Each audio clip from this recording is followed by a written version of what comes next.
அஸ்ஸலாமு அலைக்கும். वालेकुम सलाम।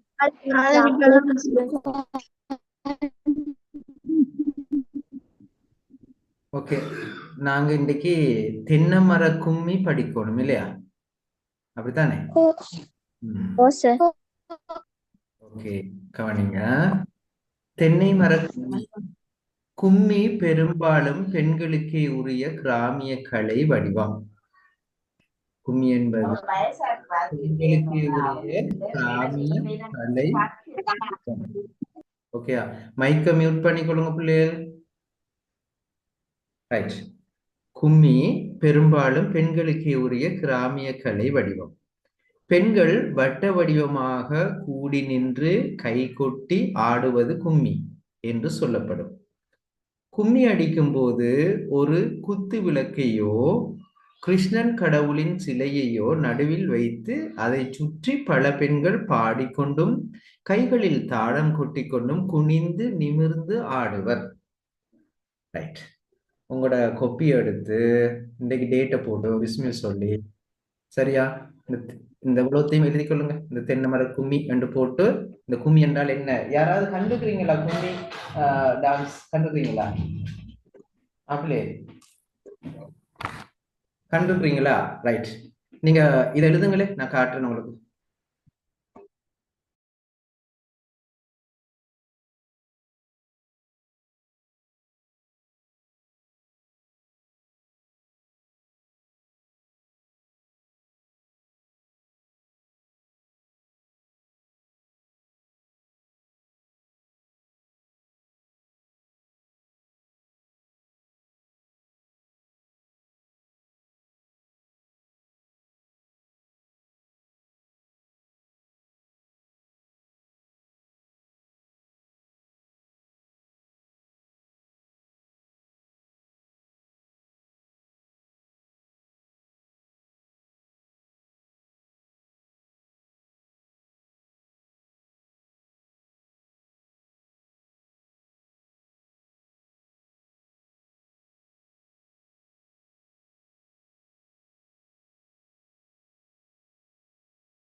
எழுதி முடிஞ்சா கையை உயர்த்துங்க பிள்ளைகள்.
சரியா பிள்ளைகள் எழுதிட்டீங்களா? ஓ சார். அப்துல் அசீஸ், ஓ சார். அப்துல் அசீஸ் விட்டு விட்டா கிளாஸ் வராது. ஒரு நாள் விட்டு ஒரு நாள் வருதா அப்துல் அசீஸ் கிளாஸுக்கு? அப்படியா? சொல்லுங்களே. ரைட். அம்னா, அஸ்லம், ஷஸ்ஃபா எழுதிட்டீங்களா 2 பேரும்? ஓ சார். இப்ப நான் உங்களுக்கு கும்மி பாட்டு ஒன்று காட்ட போறேன், பாப்போமா? சரியா?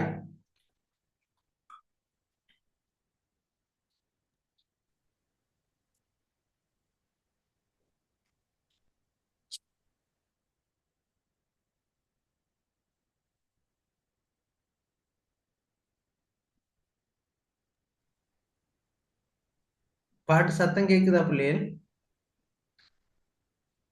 இல்ல சார். இல்ல சார். இல்ல சார். சார்.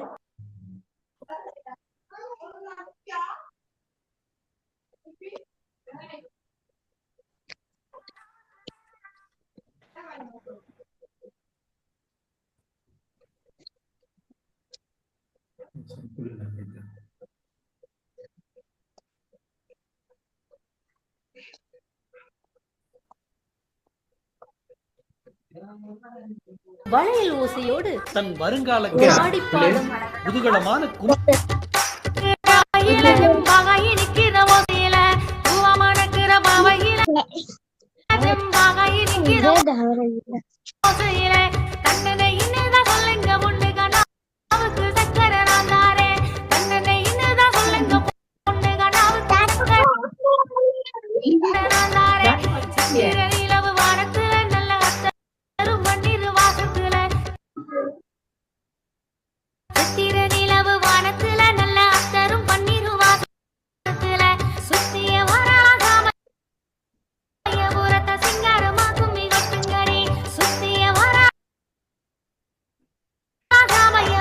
சிங்காரம்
ரைட். கும்மி பாட்டுன்னா என்னன்னு விளங்கிச்சுதா பிள்ளைகள் இப்ப?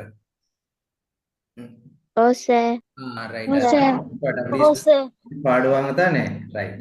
அந்த அப்படி பாடுற ஒரு தென்னை மர கும்மி, தென்னை மரத்தை பற்றி பாடின ஒரு கும்மி பாடல் தான் நாங்க இப்ப பார்க்க போறோம். விளங்கிச்சுதா? சரியா? ஓ சார் ரைட்.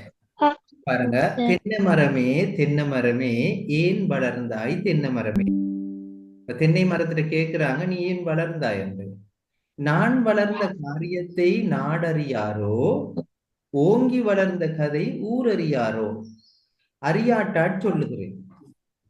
நான் வளர்ந்த கதை என்ன, இந்த நான் வளர்ந்த காரியத்தை இந்த நாடு அறிய மாட்டாதா, அல்லது நான் ஓங்கி வளர்ந்த கதையை இந்த ஊர் அறியாதா, அறியாட்டி நான் சொல்லுகிறேன் என்று சொல்றது. யார் சொல்லுது இப்படி? அப்படி சொல்றது யாரு? தென்னை மரம் தென்னை மரம். தெரியாட்டா சொல்லுகிறேன் தேசமெங்கும் சோபனமே. தெரியாட்டால் நான் சொல்லுகிறேன் தேசமெங்கும் சோபனமே. சோபனம் என்றா என்ன?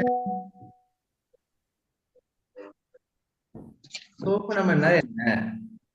நற்செய்தி. எழுதி கொள்ளுங்க. சோபனம் என்றா என்ன?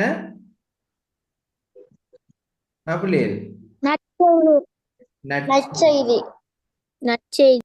ஓகே. சோபனம் என்றா நற்செய்தி. சரியா? ஓகேயா? ரைட். அடுத்தது பாருங்க. தெரியாட்டா சொல்லுகிறேன் தேசமெங்கும் சோபனமே.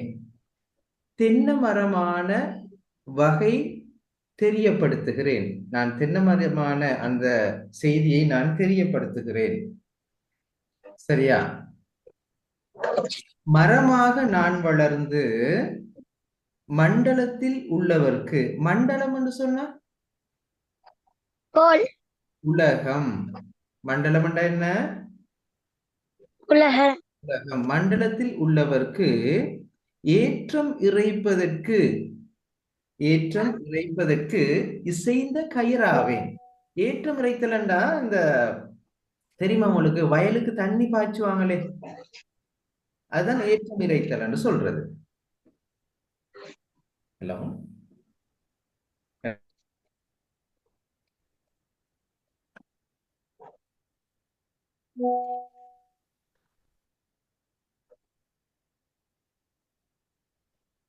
சரியா பிள்ளைகள்? கவனிங்க.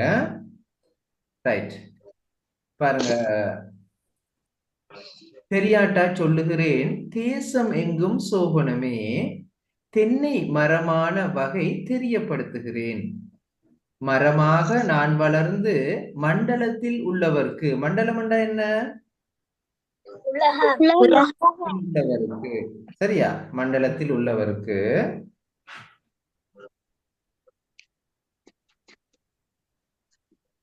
சரியா? மண்டலத்தில் உள்ளவருக்கு ஏற்றம் இறைப்பதற்கு இசைந்த கயிறாவேன். அதாவது நீர் இறைப்பது. ஏற்றம் இறைத்தல்னா நீங்க நீர் இறைத்தல் யோசிங்கவன். நீர் இறைப்பதற்கு நல்ல கயிறாக நான் ஆகுவேன். இப்ப உங்களுக்கு தெரியும் தானே, தென்னை மரத்துல இருக்கிற அந்த மட்டையில இருந்து தும்பெடுத்து தானே கயிறு செய்வாங்க. அப்ப தென்னை மரத்தால கிடைக்கிற பயன்கள்ல ஒன்று கயிறு திரிக்கலாம். என்ன? கயிறாக அது மாறும். வாத்தியாருக்கும் பிள்ளைகளுக்கும் வாய்த்த நிழலாவேன். வாத்தியாரண்டா யாரு? ஆசிரியர். ஆசிரியருக்கும் பிறகு யாருக்குமாம்? பிள்ளைகளுக்கும் நிழல் தருவது எது? மரம். என்ன? ஆசிரியருக்கும் வேற யாருக்கு நிழல் தருவது? பிள்ளைகளுக்கும் நிழல் தரக்கூடியதாக அது ஆகுதாம். ஓகேயா? ரைட். நல்ல நிழலாவே. அடுத்தது பாருங்க. சரியா?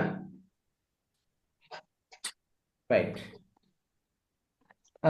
வாத்தியாருக்கும் பிள்ளைகளுக்கும் வாய்த்த நிழலாவேன். அடிசில் சமைப்பதற்கு. அடிசில் என்னன்னு தெரியுமா? உணவு. உணவு. அடிசில் சமைப்பதற்கு. சரியா? அடிசில் சமைப்பதற்கு அடுப்புக்கு உதவிடுவேன். இப்ப நாங்க சோறு சமைக்கிறேன்னு சொன்னா, உணவு சமைக்கிறேன்னா எங்களுக்கு என்ன வேணும்? விறகு வேணும். என்ன அந்த விறகுக்கு ஓ என்ன செய்யலாம்?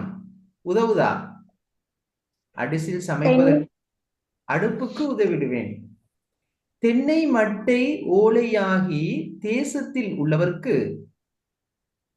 சரியா புஷ்பம் எடுப்பதற்கு பூக்குடலை நான் ஆவேன். புஷ்பம் எடுத்தலன்னா உங்களுக்கு தெரியுமா? இப்ப கோயிலுக்கு அந்த காவடி எல்லாம் ஆடுற நேரம் அவங்க என்ன செய்வாங்க? அந்த செம்புக்குள்ள இந்த பூவெல்லாம் வச்சு கொண்டு போவாங்களே, அதுக்கு பூக்குடலையாக ஆகுமா. அப்ப கவனிச்சுக்கொள்ளுங்க, இது வரைக்கும் நாங்க பார்த்த தென்னை மரத்தினுடைய பயன்கள். இந்த உலகத்தில் உள்ளவருக்கு ஏற்றம் இறைப்பதற்கு கயிறாக மாறும், வாத்தியாருக்கும் பிள்ளைகளுக்கும் நல்ல நிழலாக மாறும். இதே நான் உங்களுக்கு எழுத சொன்னா இதுல இருக்க பாடல் அப்படியே எழுதி வைக்க கூடாது. இப்ப நான் சொல்ற மாதிரி எழுதுவோம். விளங்குதா? அது அன்ஹா ஆமினா விளங்குதா? உலகத்திலே உள்ளவருக்கு ஏற்றம் இறைப்பதற்கு நல்ல கயிறாக மாறும் என்று எழுதணும். அடுத்தது ஆசிரியருக்கும் பிள்ளைகளுக்கும் நல்ல நிழல் தரக்கூடியது. அடுத்தது உணவு சமைப்பதற்கு அடுப்புக்கு உதவக்கூடியது. தென்னை மட்டை ஓலையாகி உலகத்திலே உள்ளவருக்கு புஷ்பம் எடுப்பதற்கு பூக்குடலையாக உதவுகிறது. இப்படி எழுதலுமா உங்களுக்கு நான் கேள்வி தந்தா? பாடல் அடி அப்படி எழுதி வைக்க கூடாது. இப்ப கேள்வி ஒன்று போடுங்க. தென்னை மரத்தின் பயன்கள் எவை?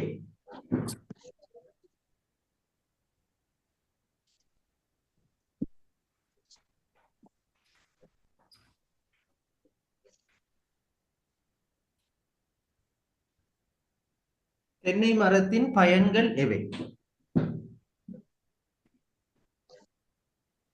நிறைய பயன் இருக்கு. இப்ப படிச்சதை மட்டும் இப்ப உங்களுக்கு எழுதிடுமா? ரைட், எழுதுங்களே.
சார் ஓ ஆமினா, எத்தனை சார் எழுதணும்? இப்ப நாங்க படிச்ச வரைக்கும் உள்ளத்தை எழுதுங்க. முதலாவது அந்த புஷ்பம் எடுப்பதற்கு பூக்குடலையாக உதவும் அது வரைக்கும் எழுதுங்க. சரி சார்.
எழுதிட்டேன்.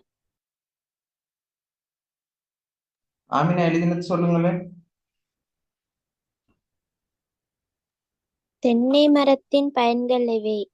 உலகத்திலுள்ளவர்களுக்கு ஏற்றம் இறைப்பதற்கு கயிறாக மாறுதல். மாறும். வா- ஓகேயா? மாறும். வாத்தியாருக்கும் பிள்ளைகளுக்கும் நிழலாக உதவும். தென்னமட்டை யோலையாகி நாட்டிலுள்ள புஷ்பமெடுப்பதற்கு பூக்குடலையாக உதவும். ஒன்று விட்டுட்டீங்களே, அடிசில் உணவு சமைப்பதற்கு.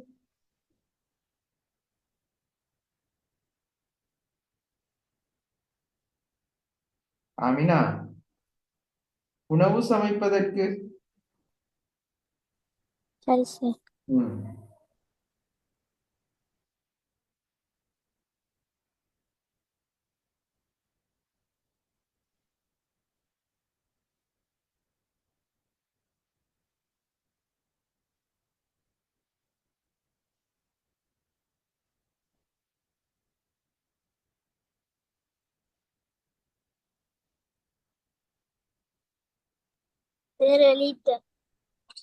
எழுதினாக்கள் கையை உயர்த்தணும்.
ஓகே, ஆமினா, ஆத்திஃபா, அப்துல் அசீஸ், அம்னா, ஷஸ்ஃபா எழுதிட்டீங்களா? ஓ சார். ம் எனக்கு சொல்லுங்களே ஷஸ்ஃபா. தென்னை மரத்தின் பயன்கள் எவை? உலகத்தில் உள்ளவர்களுக்கு ஏற்றம் இறைப்பதற்கு நல்ல கயிறாக மாறும். வாத்தியர்களுக்கும் பிள்ளைகளுக்கும் நிழல் தரக்கூடியது. உணவு சமைப்பதற்கு அடுப்புக்கு பிறவாக உதவுகிறது. எண்ணெய் மட்டையோலையாகி நாட்டில் உள்ளவருக்கு புஷ்பம் புஷ்பம் எடுப்பதற்கு பூக்குடலையாக ஓகே, குட் குட். எங்கட கிளாஸ்ல ஸ்பெஷல் என்ன தெரியுமா? எல்லாரோட பேரும் ஏல தொடங்குது, அப்படித்தானே? ஷஸ்பாவை தவிர. அன்ஹா, ஆயிஷா, அப்துல் அசீஸ், ஆமினா, ஆத்திஃபா, அம்னா, ஆயிஷா. ஷஸ்பா மட்டும்தான் ஏயில இல்ல, அப்படித்தானே? மாப்பிள்ளை, ஓ சார். ஓ சார். ஷஸ்பாட பேரையும் மாத்திருவோமா ஏயில வச்சு? ம். ஷஸ்பா. இன்னொரு ஆள் இருக்கிற அயான், அவருடைய பேரும் ஏயில தான் வருது. அடுத்தது சாலி இருக்கிறார், அவர் மட்டும் ஏ இல்லை. ம். ஷஸ்பாட பேரை மாத்துவோமா நாங்க? ஷஸ்பா. ம். ஓகே, பாருங்க. இப்ப நாங்க தென்னை மரத்தினுடைய பயன்கள் ஒரு 3-4 பயன்கள் பார்த்துட்டோம். அடுத்தது பார்ப்போம். கோவில் தலங்களுக்கு குறித்த பந்தல் ஆகிடுவேன். பந்தல் என்னன்னு தெரியுமா பிள்ளைகள்? பந்தல் என்று சொன்னா, இப்ப நாங்க என்னாவது ஃபங்க்ஷன் வீட்டுக்கு முன்னுக்கு ஒரு சின்ன ஹட் ஒன்று அடிப்போமே, தெரியுமா பிள்ளைகள்? ஓ. ஓ அதைத்தான் சார். சொல்றது பந்தல் அடித்தல் என்று சொல்றது. ஓகே, கோயில் முன்னுக்கு கோயில்ல ஏதாவது திருவிழாக்கள் என்னமோ நடந்தா அவங்க என்ன பந்தல் ஒன்று போடுவாங்களா இல்லையா? அப்படியே. ரைட். அடுத்து பாருங்க, கல்யாண வாசலுக்கு கனத்த பந்தல் ஆயிடுவேன். கல்யாண வீட்டுக்கு பந்தல் அடிக்கிறதுக்கும் என்ன இந்த ஓலைகள் தேவைப்படும் தானே? ஓ சார். சீமந்த வாசலுக்கு சிறந்த பந்தல் ஆகிடுவேன். சீமந்த வாசல்ண்டா என்ன? சீமந்தம் நடக்கிறதுன்னு சொன்னா அந்த உம்மாமாருக்கு செய்யற ஒரு ஃபங்க்ஷன் உண்டு, அதுக்கும் என்ன அது வாசலுக்கும் சிறந்த பந்தல் ஆகிடுவேன். சொற்பெரிய நற்சபைக்கு சுழல் பந்தல் ஆகிடுவேன். சபைகள் என்ன கூட்டங்கள் நடக்கிற பொழுதும் பந்தலாக மாறும். சரியா? சகல ஜன காரியத்துக்கும், எல்லா புறப்பு காரியங்களுக்கும் ஜாக்கிரதையாக இருப்பேன். மிக கவனமாக நான் இருப்பேன். ஜாக்கிரதைன்னா என்ன? கவனமாக இருப்பேன். அப்ப நாங்க இப்ப தென்னை மரத்தினுடைய பயன் இன்னும் 5 பார்த்துட்டோமா? கோயில் தலங்களுக்கு பந்தலாக அமையும், கல்யாண வாசலுக்கு கனத்த பந்தலாக இருக்கும், சீமந்த வாசலுக்கு சிறந்த பந்தலாக இருக்கும், சொற்பெரிய நற்சபைக்கு சுழல் பந்தலாக இருக்கும், எல்லா காரியங்களுக்கும் கவனமாக அது உதவி செய்யும். எழுதலுமா? அது தொடர்ந்து எழுதலுமா இன்னும் இந்த தென்னை மரத்தினுடைய இந்த பயன்களை? ஓ சார். Right.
ஆத்திஃபா வாசிங்க இப்ப எழுதினத. கோவில் தலங்களுக்கு குறித்த பந்தலாகிடுவேன். கல்யாண வாசலுக்கு கனந்த பந்தலாகிடுவேன். கனத்த. ம். சீமந்த வாசலுக்கு சிறந்த பந்தலாகிடுவேன். இப்ப நாங்க தலைப்பு இப்படி போட்டோம், கொஞ்சம் இருங்களே ஆத்திஃபா. தலைப்பு போட்டோம் தென்னை மரத்தின் பயன்கள். அதுக்கு நாங்க ஆகிடுவேன்னு எழுதணுமா? கலத்த பந்தலாக ஆகும், அப்படித்தானே எழுதணும். அப்ப அப்படி மாத்தோம். சரியா? சீமந்த வாசலுக்கு சிறந்த பந்தலாம் இடும். Good good. பெரிய நற்சபைக்கு சுழந்த பந்தலாகும். ஓகே, எழுதி முடிச்சாக்கள் கையை உயர்த்துங்கோ.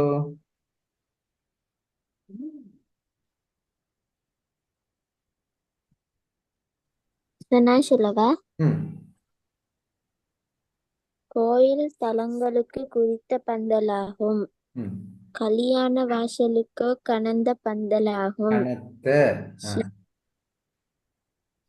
சீமந்த வாசலுக்கு சிறந்த பந்தலாகும். சொற்பெரிய நற்சபைக்கு சுழல் பந்தலாகும். சகல நல்ல காரியத்துக்கு ஜாக்கிரதையாக இருக்கும். Good good. எழுதி முடிச்சாக்கள் கையை உயர்த்துங்க.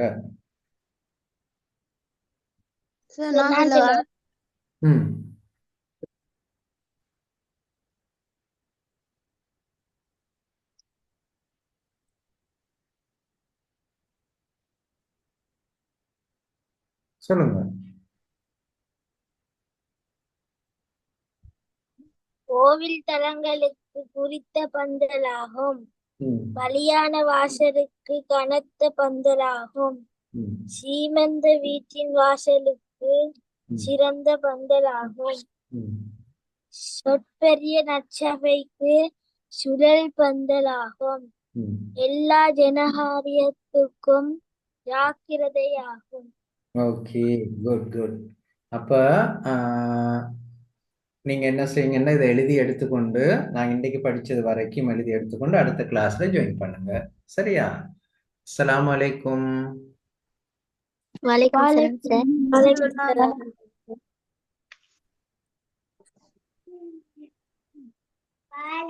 சலாம்.